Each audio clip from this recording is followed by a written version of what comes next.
सोचिए, पांचों पांडव जिन्होंने धर्म के मार्ग पर चलते हुए अपनी पूरी जिंदगी लगा दी और फिर भी अंत में सिर्फ युधिष्ठिर ही स्वर्ग तक पहुंच पाए। वहां उन्हें ऐसा दृश्य मिला जिसने उनके होश उड़ा दिए। आज की कहानी सिर्फ महाभारत के अंत की नहीं बल्कि उस अनसुनी यात्रा की है जो युधिष्ठिर को अकेले स्वर्ग तक ले गई। वो सच्चाई जिसे जानकर आपके रोंगटे खड़े हो जाएंगे। तो चलिए बिना किसी देर के शुरू करते हैं।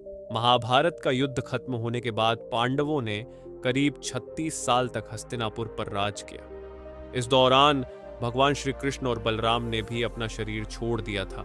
ये सब देखकर पांडवों और द्रौपदी ने तय किया कि अब वो भी इस दुनिया को अलविदा कहेंगे और शरीर के साथ ही स्वर्ग की यात्रा पर निकलेंगे। पांचों पांडव और द्रौपदी स्वर्ग की ओर चल पड़े, लेकिन उनमें से सिर्फ युधिष्ठिर ही स्वर्ग तक पहुंच पाए।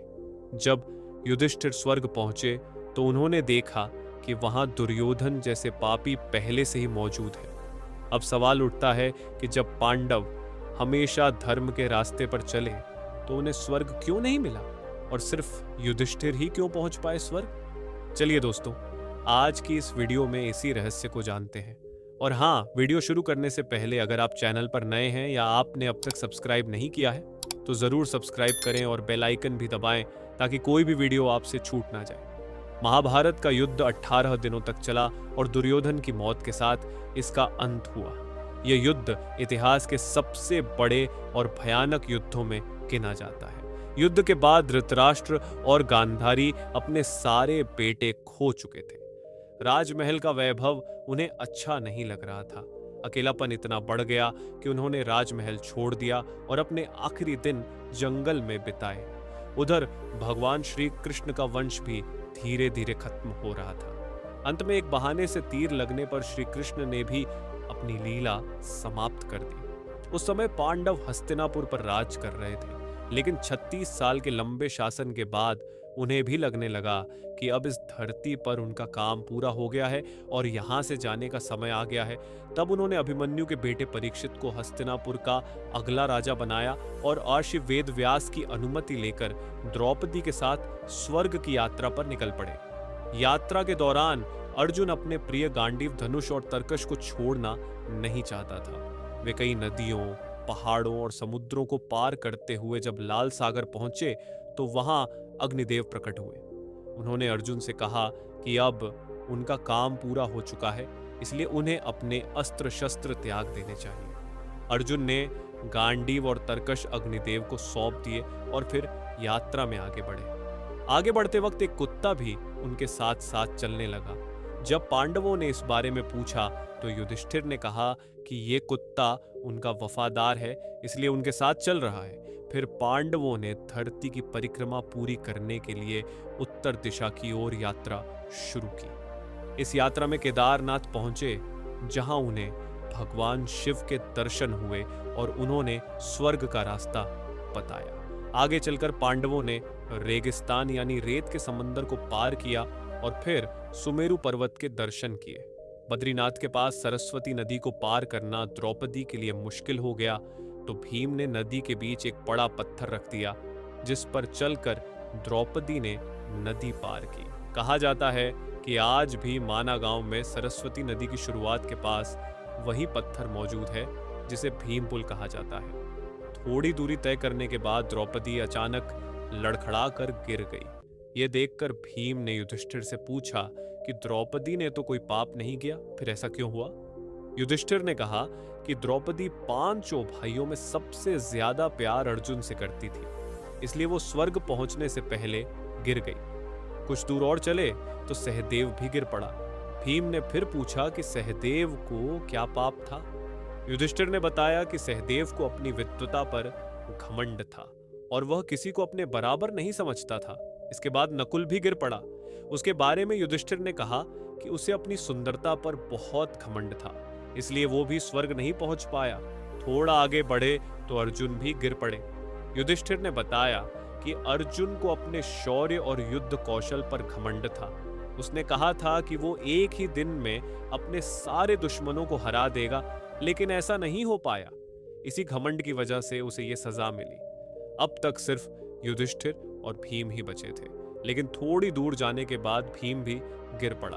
भीम ने युधिष्ठिर से पूछा कि मेरे साथ ऐसा क्यों हुआ? तो युधिष्ठिर ने कहा कि तुम जरूरत से ज्यादा खाते थे और अपनी ताकत का झूठा घमंड करते थे, यही तुम्हारी हालत का कारण है। अब बस युधिष्ठिर और वह कुत्ता ही बचे थे। दोनों आगे बढ़ते हुए स्वर्ग के दरवाजे तक पहुंचे, जहां उन्हें देवराज इंद्र मिले। युधिष्ठिर ने उनसे कहा कि उनके सारे भाई और द्रौपदी रास्ते में गिर गए, क्या उन्हें भी स्वर्ग में स्थान मिल सकता है? तब इंद्र ने बताया कि उनके भाई और द्रौपदी शरीर छोड़ने के बाद पहले ही स्वर्ग पहुंच चुके हैं, लेकिन युधिष्ठिर को अपने शरीर के साथ स्वर्ग में जाने का सौभाग्य मिला है। जब इंद्र ने कहा कि वह कुत्ता स्वर्ग में नहीं जा सकता, तो युधिष्ठिर ने मना कर दिया और कहा कि अगर कुत्ता नहीं जाएगा तो वो भी नहीं जाएंगे। बहुत देर तक समझाने के बाद जब युधिष्ठिर नहीं माने, तब वह कुत्ता असली रूप में प्रकट हुआ। वो कोई और नहीं, स्वयं यमराज थे। यमराज ने युधिष्ठिर की सच्चाई और वफादारी से खुश होकर उन्हें आशीर्वाद दिया और वहां से चले गए। इसके बाद इंद्र युधिष्ठिर को रथ में बैठाकर स्वर्ग ले गए। जब युधिष्ठिर स्वर्ग पहुंचे तो उन्हें बहुत हैरानी हुई, क्योंकि उन्होंने देखा कि दुर्योधन वहां पहले से ही एक दिव्य आसन पर विराजमान है। जब युधिष्ठिर ने इसका कारण पूछा तो इंद्र ने बताया कि भले ही दुर्योधन ने जीवन में अधर्म किया हो, लेकिन उसने अर्जुन और भीम जैसे योद्धाओं से बिना डरे वीरता से युद्ध किया। उसके साहस और पराक्रम की वजह से उसे यह स्थान मिला है। जब युधिष्ठिर ने देखा कि उनके भाई और द्रौपदी वहां नहीं हैं, तो उन्होंने इंद्र से निवेदन किया कि उन्हें अपने भाइयों से मिलना है। उन्होंने कहा कि अगर उनके भाई न मिलें तो स्वर्ग भी उन्हें मंजूर नहीं। इसके बाद इंद्र ने उन्हें एक देवदूत के साथ भेजा। देवदूत उन्हें एक ऐसे रास्ते पर लेकर गए जहां चारों तरफ अंधेरा था, बदबू फैली थी और आसपास लाशें पड़ी थी।